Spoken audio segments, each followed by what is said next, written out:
There is a paradox at the heart of the criminal underworld. To survive, you must remain invisible. But to do business, to move the product, to organize the shipment, to order the hit, you have to speak. For decades, this was the fatal flaw. A phone call could be tapped, a letter intercepted, a whisper in a crowded room could find the ear of an informant. Silence was safety, but silence was also bad for business. Then technology offered a promise. It promised a world where you could shout your secrets from the rooftops and no one but your intended listener would hear. It was called end-to-end encryption. It was the holy grail. By 2018, the world's most sophisticated criminal networks thought they had found it. They weren't using WhatsApp or Signal. They were using something exclusive, something bespoke, a device that cost $2,000, stripped of its microphone, its camera, and its GPS. A device that looked like a regular smartphone, but had only one purpose: to exist in the dark. One of these apps was called Anom. It was sleek, it was secure, it was invite-only. You couldn't just download it from an app store. You had to know a guy who knew a guy. It became a status symbol among drug lords and hitmen, a digital VIP club where business could be conducted without fear. Users felt invincible. They shared photos of cocaine hidden in tuna cans. They negotiated multi-million-dollar heroin shipments. They openly discussed murder plots, confident that the math protecting their words was unbreakable. And they were right. The encryption was unbreakable. There was just one small problem. They hadn't bought these phones from a black market tech genius. They hadn't bought them from a shadowy privacy advocate. They had bought them, effectively, from the FBI. To understand how we got here, you have to look at the frustration that was brewing inside federal agencies for years. The FBI called it going dark. As encryption became standard, law enforcement was effectively blind. They could see that two people were talking, but they had no idea what they were saying. They tried to hack the phones. They tried to flip informants, but the cartels were getting smarter. They were building their own tech stacks, effectively becoming their own telecommunications companies. So in a meeting room in San Diego, a group of agents and prosecutors decided to stop chasing the technology. They decided to become the technology. They didn't want to find a back door. They wanted to build the entire house. The opportunity came in the form of a man we only know by his pseudonym, Afgu. He was a tech developer who had already built encrypted devices for criminals. He was facing serious prison time, but he had something the FBI couldn't manufacture: credibility.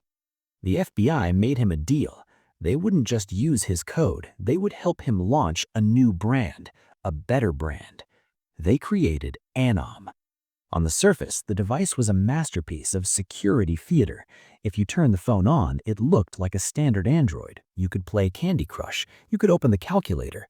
But if you typed a specific equation into that calculator, the screen would shift, revealing the hidden Anom chat interface. It was cool. It felt like something out of a spy movie. But every message sent through that hidden app had a silent, invisible companion, a blind carbon copy key attached to every single text that routed a duplicate message directly to a server that wasn't in a data haven in Panama. It was in a third-party country, legally accessible to the FBI. Building the trap was one thing. Getting people to step inside was another. Trust in the underworld is a rare currency. You don't trust a product. You trust the person vouching for it. The FBI knew that for Anom to succeed, it couldn't be marketed. It had to be referred. Enter Haken Ak. Ak was one of Australia's most wanted men, a Facebook gangster known for his flashy lifestyle, his bodybuilder physique, and his immense influence in the global drug trade. He was on the run, living in Turkey, but he was still a kingmaker. Undercover agents managed to get an Anom prototype into Haken's hands. They didn't tell him it was a trap, of course. They told him it was the future. Ak loved it. He didn't just use it, he became its evangelist. He effectively became the FBI's unintentional chief marketing officer. He handed the phones out to his lieutenants. He recommended them to his rivals. He told his network, "This is what we use now. It's safe." Because the recommendation came from him, nobody questioned it. The app spread like a virus from Australia to Sweden, from the Netherlands to the United States. It was a masterclass in social engineering. The FBI didn't have to force anyone to use the wiretap. The criminals were paying a subscription fee to carry the wiretap in their pockets. For 3 years, the FBI sat back and watched. The volume of data was staggering, 27 million messages. But what they found wasn't just the mechanics of crime, it was the human texture of it. We tend to imagine criminal masterminds as stoic, careful figures, but on Anom, they were shockingly casual. Agents saw photos of diplomatic pouches stuffed with cocaine. They read chats about corrupt port officials. But they also saw the mundane. They saw drug lords wishing each other happy birthday. They saw them complaining about their families, their backs, the weather. They saw the banality of evil in real time.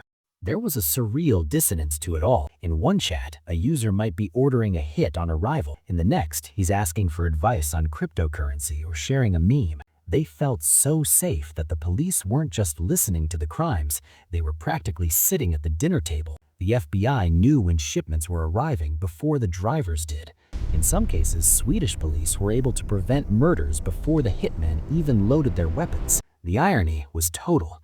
The criminals believed they had built a fortress of solitude. In reality, they were performing on a stage under a spotlight for an audience of federal agents. But all plays must have an ending. By 2021, the operation, codenamed Trojan Shield, had grown too big. There were legal deadlines and the risk of exposure was rising. It was time to pull the plug. On June 8, 2021, the screen went black. Simultaneously, in 16 countries, doors were kicked in. 800 people were arrested in a period of 48 hours.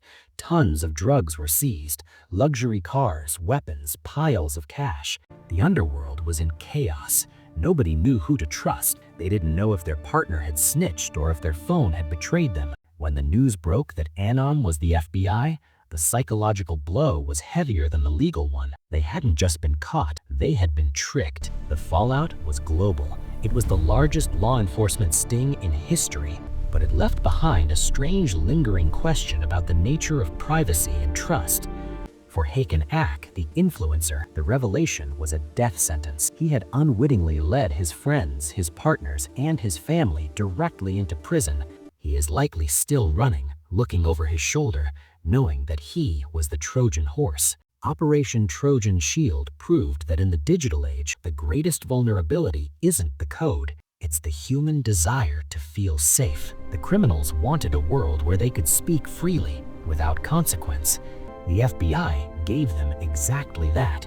They gave them the feeling of safety, and in doing so, they proved that sometimes the most effective prison isn't one with bars. It's the one you build for yourself, lock from the inside, and pay a monthly subscription fee to live in.